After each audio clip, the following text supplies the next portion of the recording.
In the church calendar, the month of August represents two major projects. One, it's Women's Month, as the nation it's all celebrating. And the second one, it's Month of Compassion, where Christians all over are called upon to exercise the ministry of compassion, feeling for one another and taking care of one another.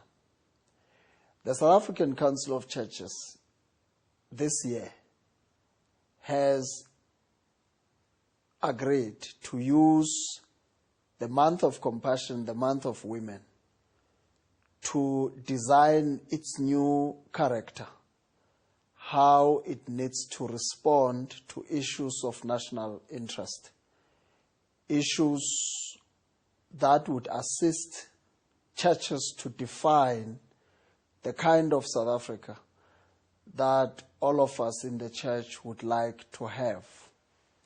We are doing this by getting into two more other projects.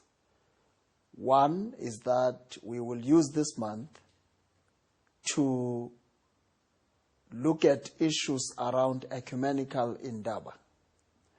The ecumenical indaba is this coming together, which will be characterized by a conversation among and within church leaders, women, and youth, to chart a way for the SACC in the next coming 10 years or so.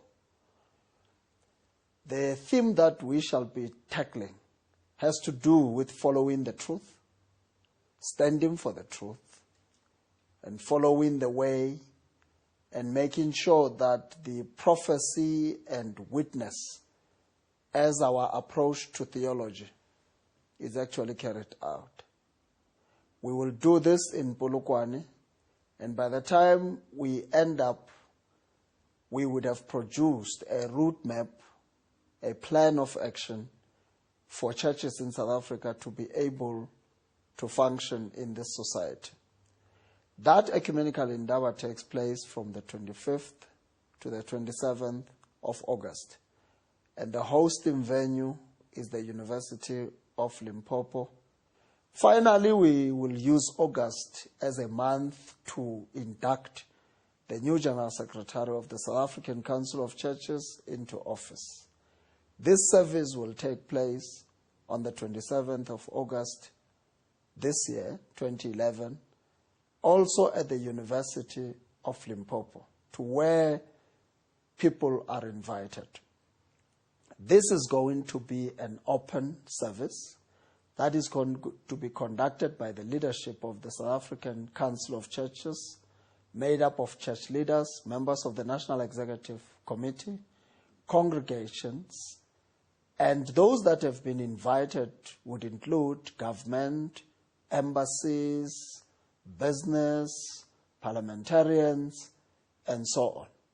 We are looking forward to this day because it's a day on which the vision of the SACC under the leadership of the new General Secretary will be outlined, so that all of us who would come to support the ministry of the South African Council of Churches would do so, investing in the kind of leadership the induction service would unveil to us.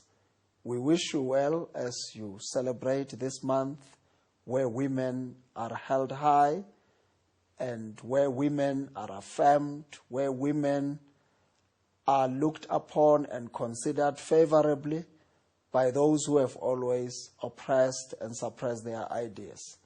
That it is a month upon which we call everybody else to respect the fact that women are a species, an image of God, creation of God that needs to be respected.